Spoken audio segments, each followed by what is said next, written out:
মনে আছে যখন পুরো পৃথিবী থেমে গিয়েছিল? বলছি কোভিড-19 মহামারীর কথা। কোভিড-19 মহামারীতে কেমন ছিল দিনগুলো? আকাশে কোনো প্লেন নেই, রাস্তাঘাট ফাঁকা, নীরব railway station, bus stand, launch ঘাট। মাস্ক পরিণত হয়ে গেল একটা ফ্যাশনে, আর স্যানিটাইজার হয়ে গেল হীরের টুকরো। বাড়িতে বসে থেকে কাজ, অনলাইন ক্লাস আর পরিবারের সাথে সময়।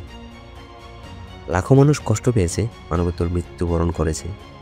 পাশাপাশি কিন্তু মানবতাও একসাথে দাঁড়িয়েছিল। এই যেমন ধরুন ভ্যাকসিন, ফ্রন্টলাইন হিরো আর পরস্পরকে সাহায্য করা, অসহায়দের প্রতি সাহায্যের হাত বাড়িয়ে দেওয়া, ব্যক্তিগত জীবনের ঝুঁকি নিয়ে সাহায্যের জন্য এগিয়ে আসা। আরও এমন অনেক কিছুই ছিল হৃদয়ে নাড়িয়ে দেওয়ার মতো।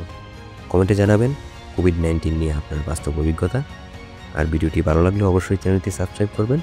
আমরা আসছি হিস্টোরি, জিও পলিটিক্যাল সহ অনেক ইন্টারেস্টিং ভিডিও নিয়ে।